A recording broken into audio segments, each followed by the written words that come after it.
you're just constantly going on stage, and you don't get to practice in the garage like a musician and bring it out when it's ready. You're constantly building it in low stake environments. You're still performing in front of people, but I'm going to the Laughing Skull open mic in Atlanta for 4 minutes to try 3 new things. And if it doesn't go well, I go, cool, yeah, if it's going well all the time, I'm not taking enough risks. Welcome to the Carey Nieuwhof Leadership Podcast. Today, one of the things I'm really fascinated about is comedians. Like, how do they do what they do? I can talk for 40 minutes. I can't do 2 minutes of stand-up. So we sit down with Andrew Stanley. Not Andy, but Andrew. He's a rising comic. I mean, watch for him if you haven't seen his stuff yet. It's amazing. And we filmed him after he delivered a Bring Down the House stand-up 40-minute set at the Art of Leadership Live in Dallas this September. So I sat down with him on stage in front of a live audience. If you were there, you're really going to enjoy it. And I'm really hoping you enjoy this conversation with Andrew. So wherever you're watching this, make sure you like, subscribe, and follow. And now to my conversation with Andrew Stanley. We are going to get to hear now from Andrew, from Carey in a podcast-style interview. Can we please make some noise for Carey Nieuwhof and Andrew Stanley?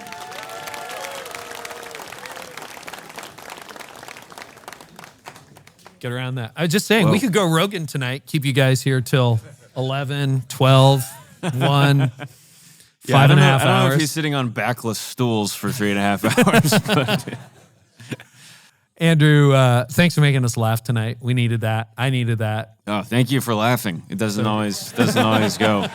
I was like, every preacher is like, thank you for laughing. Thank you for like getting the joke. Yeah.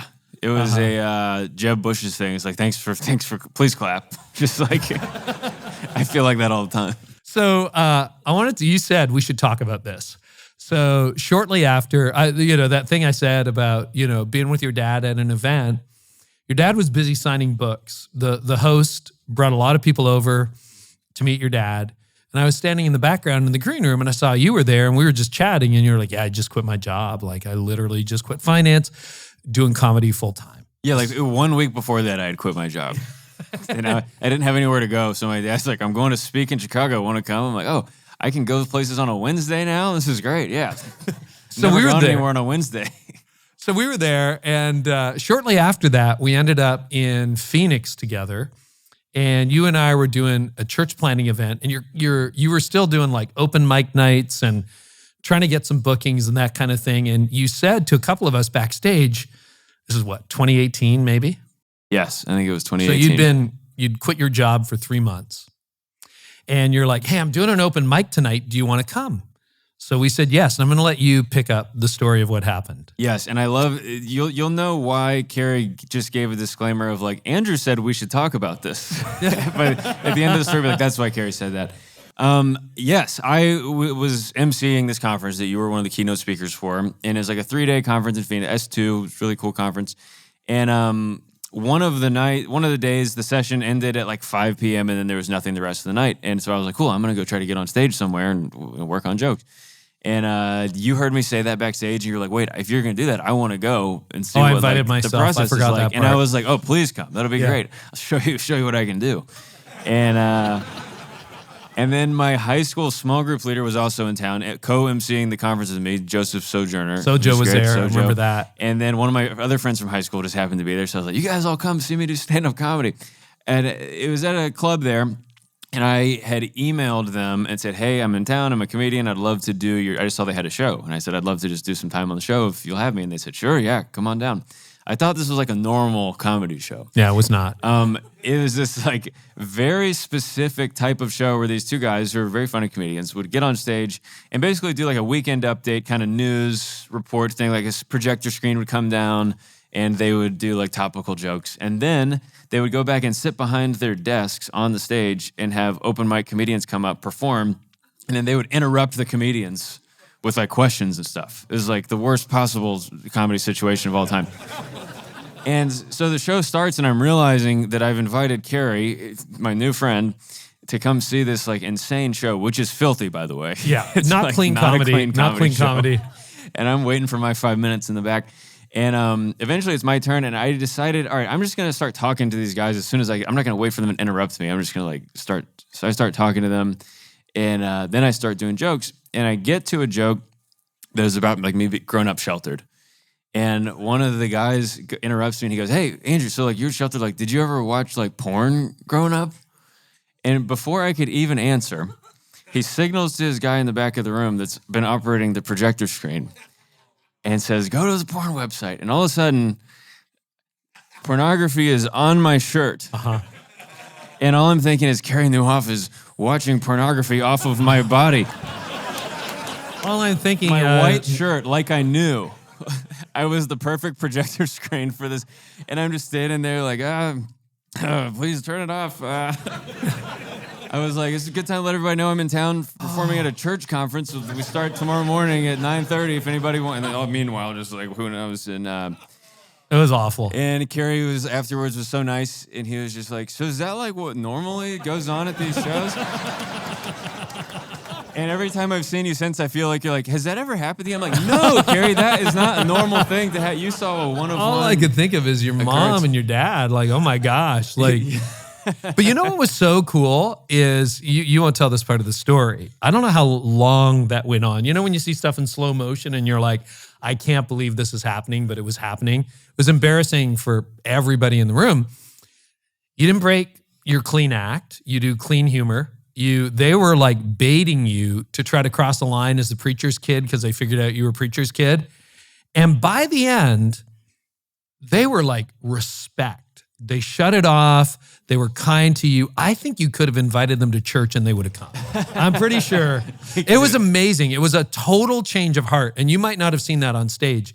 So Joe and me and your friend, we saw that in the audience. It was so cool. Nice. You just stayed in character. Well, character, stayed true to yourself, didn't break that. And it was really cool. So that was like one of our first experiences in comedy. I have not worn a white T-shirt since that night. I'm too scared. Yeah, our projector was broken tonight. But so that was pretty much. Yeah, thanks. Yeah, you're welcome. That was in my writer. I was like, no projectors. People are always like, why would that even be in there? I was like, it's a long story. But that was like our second time meeting. So when we were in the green room, you were talking about your voice memos, and you have this very, like, you keep all of your stand-up acts. I was asking the question, why do comedians always have stools? And you said, because you didn't really use it. Yeah, normally it's because we're jumping on stage and we toss our phone on the stool doing a voice memo so we can go back and listen to it later. Listen to your set. Which now I'm thinking maybe we should go find that one. I wonder if I recorded that one. We'll send it to all of you if we can find it. That's right. Yeah. Offline. We'll put it in the gift basket. QR code. You've really changed. Like you're You say that's all your guests. I don't think we're airing this. Anyway. This is not plugged into anything other than It's also the first time I've ever worn this type of microphone before. Why are we doing both? I do not know. Cool. Okay. Love it. So we have this like over ear, and we got these big mics. My dad's going to be so proud that I wore one of these because I've never done it. Right. He's going to be like, you're one of us. I'm like, you should listen to the episode. How has your comedy evolved? What's changed over the last 7-8 years? You hope you've gotten funnier. Getting comfortable on stage is the hardest part when you're starting. I mean, probably same for any kind of communication where if you want to listen to my voice memos from 2016, they probably are all identical because I would not go off script. I was like, I'm saying the words that are written down, and then if something happens in the room, I will ignore it and just try to get back on script. And then just getting comfortable enough on stage to where you can actually learn, like, here's the best way that people want to hear me say my jokes versus just saying the words and kind of trying to find what your persona is going to be. It's usually your natural self plus a couple of things, and you're kind of always... The nice thing about stand-up is the audience lets you know what works. Very, it's not subtle, which can be, this is the hard part and the easy part. I mean, I think most people in their jobs would, if they could turn on immediate feedback for a day, you grow a lot faster because it's just so much information about how you're doing it all the time. Well, I think that's one of our great fears. You have a ton of communicators in this room. We're afraid of bombing, so to speak, right? Like a message that isn't connecting. Most of us try to use humor a little bit, or we try to tell a story that we really hope lands. What do you do when, like tonight, when we stepped out of the room, you're like, oh man, they were really reacting well. And I was watching the room and like people are laughing at different parts. You had us in stitches. You brought down the house a couple times. Like, it was really, I think, a great show, great audience. Doesn't always go that way. So what happens inside you, and then how do you get back on track when it's not going the way it went tonight? Yeah, no, you guys are an awesome crowd. I appreciate it. It doesn't always go like that, like you said. I'm always so curious about how pastors know when they're bombing. Because I know when I'm bombing, it's so clear to everyone in the room when it's like, this guy's not doing well. Like, and I know you guys can feel it, but I'm like, at least everybody in the room might not know. So I don't know. I appreciate that I get to know how it's going. And I'm sure you guys can tell as well, especially when you try, when a joke doesn't work. When you try joking, it doesn't work. Yeah. But the bombing is just like such a necessary part of stand-up because you're always working on new stuff, and it has to make people laugh for it to be good. You can say something that's funny, but if it doesn't make people laugh, it's not really good to keep in. So you're just constantly going on stage, and you don't get to practice in the garage like a musician and bring it out when it's ready. You're constantly building it in low stake environments. You're still performing in front of people, but I'm going to the Laughing Skull open mic in Atlanta for 4 minutes to try 3 new things. And if it doesn't go well, I go, cool, yeah, it's not supposed. If it's going well all the time, I'm not taking enough risks. So I'm almost building into my content generation like I'm supposed to fail this amount. And if I'm not, then I'm not really trying anything scary. So it still feels awful to get on stage and people are just like, we don't understand what you're doing. I usually don't put myself in a position for it to be that way all the time. Like if I'm doing a 10-minute set at a club, I'll open with something that works and then try stuff and then close with something that works. So at least starts good and ends good. Yeah. You started with new material, stuff we were talking about in the green room. We had you as a mystery guest. We didn't announce that you were coming somebody guest in our chat, George W. Bush. So you kind of riffed off that. Why did you open that way? Because it worked. It worked. Yeah. All right. George W. Bush. Well, he does live up the road, right? Also an artist. Yeah. So you're close. Yeah. You think he'd wear one of these? Yeah, I think he would. I think he's a handheld guy. I don't know. We'll see. See you next year at Leadership Live. Now Carey knows who you guys are craving. That's a good way to figure out who to book next year is go, guess who the guest is this year. And then you just get, I didn't even have to think of anyone. Everybody did it for me. Right. Yeah. What was the question? How did you deal with bombing? No. You started with fresh material that you didn't know would work. So I'm always curious, and I've talked to John Acuff a lot about this, that kind of thing. Like, you just notice things differently than most people. So you made a couple of connections about, George Bush, but you went on. So why did you open that salt way? Yeah. And salt. Yeah, I mean, like you guys know as communicators, like sometimes, especially when you're walking into a room to perform for people that a lot of them probably don't even know who you are, like, you have to kind of prove like, hey, I'm in this room with you before you just launch into what you've planned to say. And like, I've learned that it just makes a huge difference to whether it's I'm doing a corporate event or a fundraiser or volunteer appreciation in a church. Like, I do a thing at churches where I open the shows usually and I read negative reviews from the church from Google. And I don't pick any like bad ones, but it's always like the neighbors are complaining about the traffic and the music, and there's some fun ones. But that's even something like as dumb as that is like a fun way to be like, we're all here together doing this together. It's not just me pressing play on something I wrote a year ago. Like, so the most fun part of me for any show like this is 10 minutes before the show trying to think of like what already happened in this room that I can mention to get a laugh, but also prove that like I didn't just get off the plane and come here to press play on the stuff I've written. You do. Speaking of things that connect, things that don't, we were talking earlier, you will do nights or weekends where you have a 5 p.m. show, an 8 p.m. show, or an 8 and a 10:30, that kind of thing. And a lot of us have multiple services, right? So you're not up just not once on a Sunday, but 2 times, 3 times, 5 times sometimes. And we all know every crowd is different. Every congregation is different. Your Saturday night is going to feel different than the first Sunday, is going to feel different than the last service on Sunday. And the crowd is different. What do you do when you get different reactions from the same material with different crowds? What goes on in your head, and then how do you respond? I think when you're doing stand-up, I mean, if it's at a comedy club, the main difference between the 8 o'clock show and the 10:30 show is how much they've been drinking. At a lot of churches, Like, too. genuine, at some churches, Yeah. I've noticed. And for comedy, you learn, okay, someone who is drinking a lot is not going to catch my little subtle little jokes. So you got to be like, maybe I'll do some more overt punchlines versus like hope they catch the thing I'm slipping in there. And so you adjust the material to fit the audience to a degree, but also I'm doing my act, and so you kind of like it or you don't. And if it's really not going well, you'll certainly mix it up. But crowd work becomes an option for comedians. I don't know. I'm yet to see any preachers just open it up to crowd work if it's not going well. I think that would be a fun move to see in the church. Because that's what comedians do. It's like, oh, you guys aren't liking my jokes? What if I figure out what your jobs are? Do you like that? What if we talk specifically about you? And then sometimes that will reset a room to where they're like, oh, he's talking to us? Like, oh, perk up. And then once you've tricked them into thinking you're all talking, you just go back into your material and hope they don't notice. Yeah.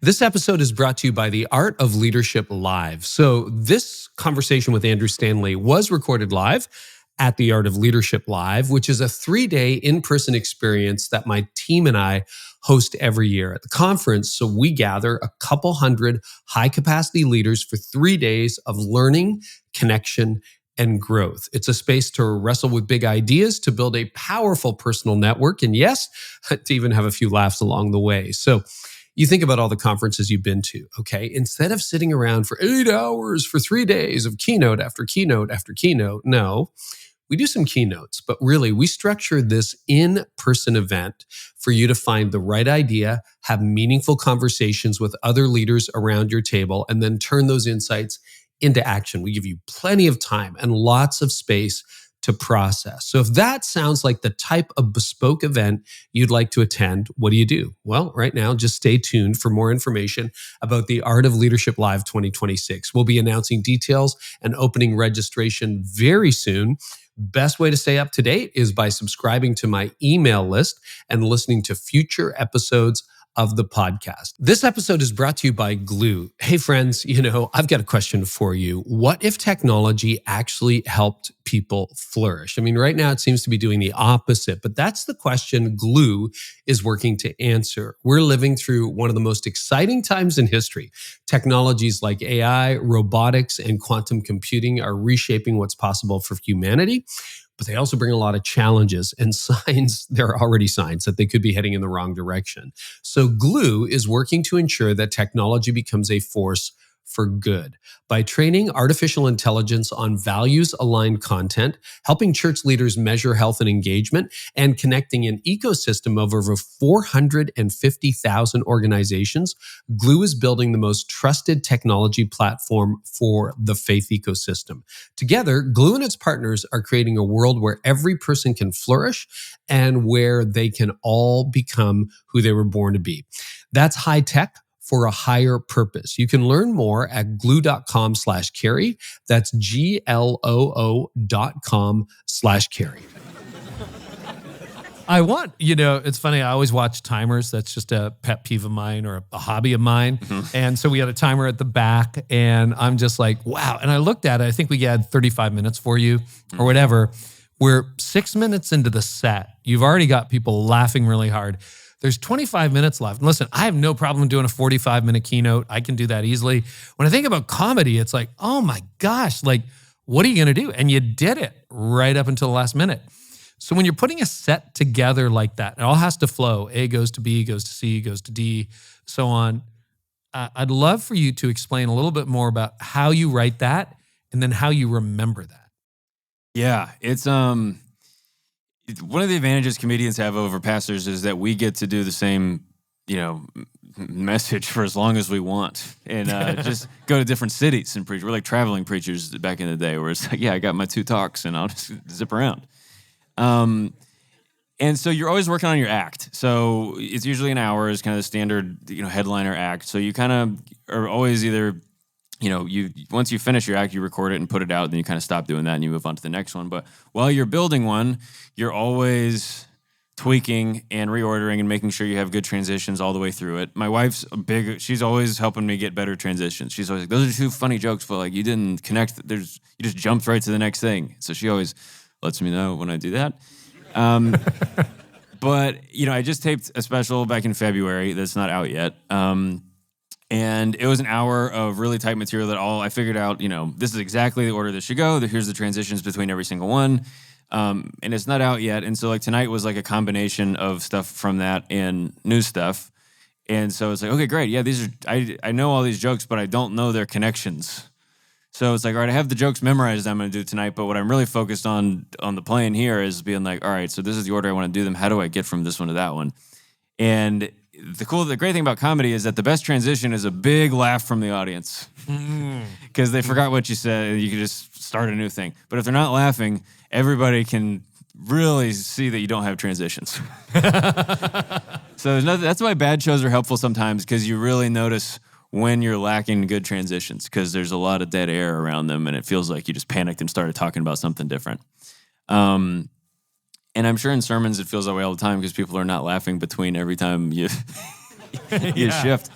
But yeah, I mean it's a constantly evolving act that you're working on, and right now I'm in an in-between phase, so it's fun to find a good transition, and then I go, oh well, in the actual final product, those jokes will never be together, but for the next few shows, I have a good transition for those. So you grew up listening to your dad, listening to your grandfather, Andy, Charles Stanley, listening to all kinds of great communicators. How does that influence your communication? I think that growing up in church is really good for anybody that wants to be a communicator of any kind because you really are like, when I thought about it, I was like, I was going to church 3 times on a Sunday. I was like leading a middle school group and then going to big church and then, one other time during the week. And so it's like, you're seeing so much public communication all the time. And if you're not going to church, I don't know where you're getting that as much. And so I think just being exposed to communicators, being able to kind of clock like, okay, that was kind of clunky versus like, that guy was so, time flew by. And you kind of just start to subconsciously absorb like what makes a good sermon or a good speech. And I think just being around it so much probably helped me learn things I didn't have to learn at the very beginning of starting to do this. But that said, I had no desire to be on stage growing up. I got as you mentioned, a finance accounting degree, and when school projects, I would do more work so I didn't have to present. There was nothing in me that wanted to be on stages. And so I was not trying to learn how to do it, but I think that anybody who grows up in church is going to have a leg up when it comes to being a communicator. So we talked a little bit about the origin of like how you became a comedian when you were on the show before. And if you're interested, you can go back and pick that up on another episode. But where I want to pick it up today, what do you wish communicators would do differently? I'm not asking you to pick on your dad or your grandfather, but just you've heard a million preachers. You've heard more preachers than most people at your age and stage. And when you think about the church, what do you think we're missing? What do you think we should do differently? Man, it's so hard, such a hard question to answer because I feel like I don't go to that many churches. Like I go to my church, so it's like hard to say like the big church should do this more. I think the crowd work thing would be fun. I think the one sermon a week could be the crowd work sermon, and just be like, if you want to hear what I wrote, come to this at 11 at noon. We're doing a Q&A. I don't know. I really don't have a good answer for that. I think that communicators are better than ever.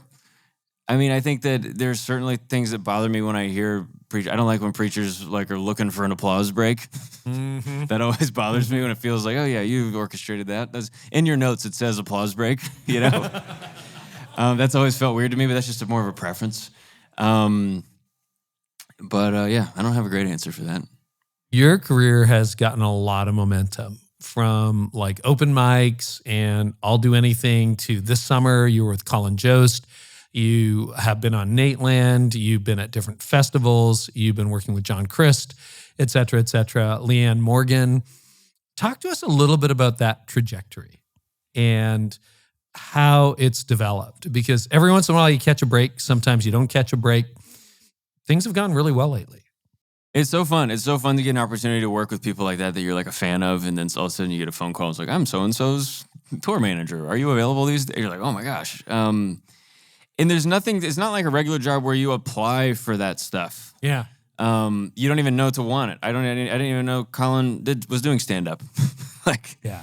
And it's just doing, in comedy, it's just doing comedy as much as possible in front of as many people as possible. And as you get better, the opportunities just come to you because comedians are always talking to each other. And I've also learned that being clean has really got me a lot of opportunities, not just opening for some of those people, but even comedians that aren't clean like to have clean opening acts because it helps them stand out more.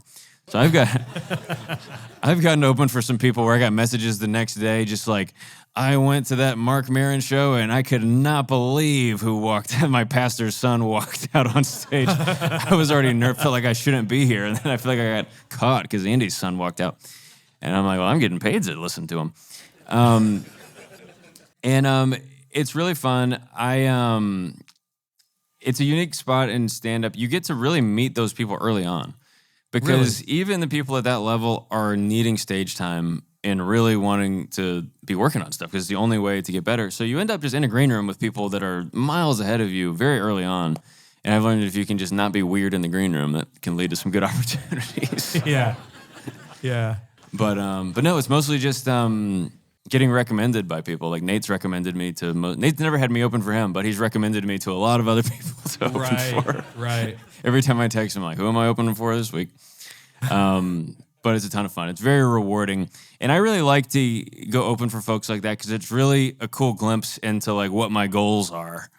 Like it's really fun to go do a bunch of theater shows with one of them and be like, okay, yeah, this is where I want to get to, and I get a little taste of it. I get to go on stage for 20 minutes in front of someone else's fans, but it's the same room and it's the same setup that I want to have one day for when I can do my own tour. And so it's very motivating to me to get to go do stuff like that because you can really see what it looks like and feel what it feels like when you get to that level. And I'm somebody that needs extra motivation because I'm naturally not the most ambitious. So when you started, you were single, you got married a few years ago. Now you're a dad, you have a 3-month-old. Road life, like when I look at your tour dates, I look at John Crist's tour dates, or even Nate Bargatze, who's definitely having a moment right now. Yeah. He literally last night hosted the Emmys. Yeah. Anybody watch that? A couple of us did. He is the biggest comedian in the world right now, I think. Clean Comedy is having a moment, which I think is amazing.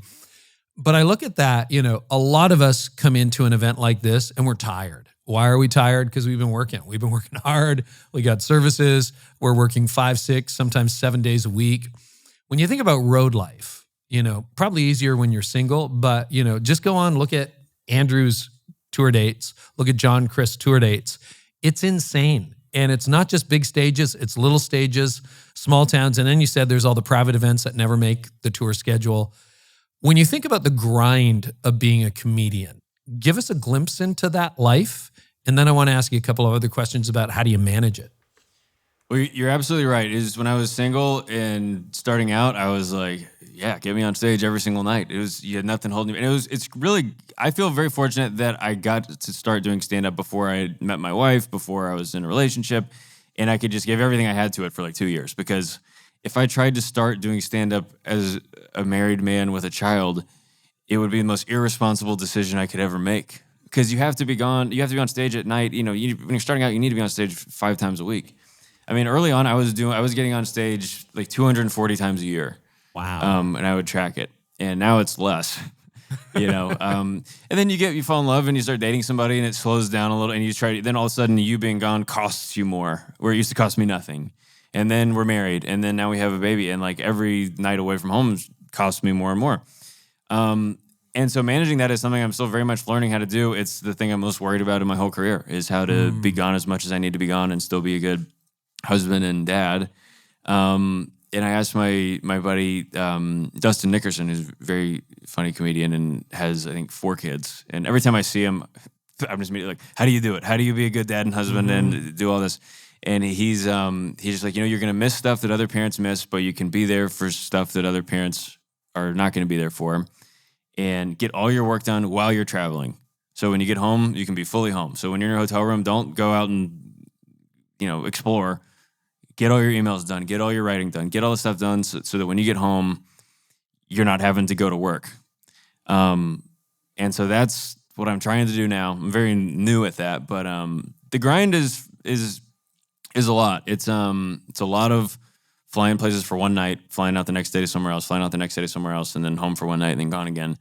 And there's peaks and valleys throughout the year, but I love it. And when I'm traveling alone, it doesn't exhaust me that much. When I'm traveling with literally anyone else, it wears me out so much. Because you're introverted? Because you're on because I'm on someone else's itinerary. I like to do things at the airport. I know how I like to move at the airport. I like to, I want to go to that lounge, and I want to go get my flight at this many minutes before. And if I can be on like autopilot, I've learned that helps a lot. But it's a lot to be gone so much. Yeah, when you think about it, there's managing your time, there's managing your energy, and you've got to show up and be ready for the show, right? Which is almost always at night. If you're a morning person, I'm sure you're not anymore, but if you're a morning person, that would be really, really difficult because all of a sudden, I'm a morning person, but here we are, 14 hours after, my peak hours and that kind of thing. How do you manage your energy when you've got demands that high? Thankfully, I'm a low energy comedian. I don't know how, John Mulaney gets on stage and bounces around like for 3 shows or whatever, because that I think would be hard. Thankfully for me, I used to do jokes about being, so uncomfortable on stage, and people would always go, "Oh, man, your uncomfortable character you're doing on stage is so great." And I'm like, it is not a character. I am so uncomfortable. And I think being lower energy on stage helps me with that because I'm not having to amp myself up. It almost helps if I'm a little bit as long as I'm mentally sharp enough, I don't have to be moving around. But there are times you get on stage and you're just like, did I already say that? Like, I know you guys for doing multiple services. You're just like, did I just say that? I just went on autopilot for 5 minutes. What did I say? I think they laughed, but I don't remember what I said. And the worst for me is waking up in the morning in a hotel room and being like, taking me 3 minutes to remember what city I'm in. Yeah. That happens to me a lot. I've been there. I'm walking out to the parking lot. It's like, what car did I rent? Yeah, what car did I rent? What city? What airport? Where am I going? Yeah. What's the part of being a comedian nobody sees? What's the part that none of us would really be aware of? The biggest thing that after I quit my job, my friends were like, Andrew, so like, what do you do during the week? Like, you just like watching TV and stuff? I'm like, no, it's like a real job. I got to manage like a whole business. It's like, it's a lot of emails, a lot of contracts. It's a lot of writing. It's a lot of editing. It's a lot of videos. I have to be my own social media person. So it's definitely a lot of behind the scenes stuff that's not as glamorous, but the travel is the main thing, which we just talked about. But, I've heard comedians say, I get paid to travel. And then a stand-up is fun. The show's never the part that feels like work. The day of traveling is what feels like work. But the other stuff behind the scenes, the really fun part behind the scenes is, I'll be at the Laughing Skull Lounge in Atlanta, which is a showcase club. So it's just every night, you see 8 comedians do 10 minutes. So the green room there is like the most fun place on earth. There's a lot of times that the show's going fine, but the green room is the real show. And getting to hang out with comedians is like the most fun part. Cool. That is really fun. Nate used to say in an interview one time, I think somebody was like, "Oh, thanks for being clean. Like, we love how clean you are. We hate those dirty comedians." And he goes, well, those are some of my best friends." But wow. You talked about you got a special coming out. Can you say anything about it? And what are you working on right now? The special has been very consuming the last really year and a half, kind of planning it, shooting it. We recorded in Atlanta at the Buckhead Theater. I hired a guy that makes Netflix specials to come make it. So it's going to look really good. We'll see if anybody watches it, but it's going to look really good. Right now we're finishing the editing, and then we'll take it out and pitch it to the streamers and see if anybody picks it up. See if anybody goes. And it's crazy. Now there's some YouTube comedy specials that have like 20 million views. So worst case, we'll put it on YouTube, and you'll all be hearing from me about sharing it. But it's my first one. It's like for musicians, their first album is always really special, and you have as long as you want to work on your first one. I'm sure it's the same for books and things like that, where it's like nobody's demanding anything from you, so you can take your time. And it really was 8.5 years of doing stand-up comedy that culminated in like, this is my favorite hour, and I'm ready to put it out. So I'm really excited about that, and terrified about having a whole new one, because All your materials. I'm terrified about the special doing really well and a demand for a tour immediately. And I'm like, oh man, my new stuff is good, but I don't think it's as good as the 8.5 years developed one. Right. So it's really working on the release and figuring out where that's going to land, and then also starting to go ahead and generate the next act. How do you the dog stuff you guys love so much? It's going to be all about dogs. How do you keep eyes out for new material? Because I think a lot of us get wedded to stories and patterns and everything. What is your recipe or formula for new? It's just trying to be observing all the time and not letting ideas slip away. I mean, I'm sure people listening to this, and especially the people in the room who are mostly pastors, understand, like, when you have the idea, is never in the ideal time to work on the idea. Like, I always have the idea when I'm in the shower, when I'm driving, and I'm like, oh, I got to write that down, because I'll remember it, and then you do not remember it.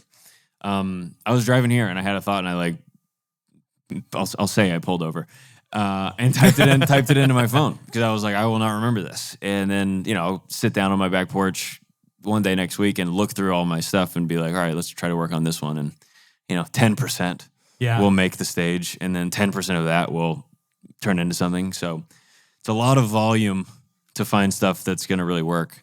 But it breaks your brain a little bit, because you're always trying to make things, your brain is kind of trying to make things funny, because you're telling it, I need funny stuff. So your brain's always like, how do I make this funny? How do I make this funny? And then, that can be real fun to be married to.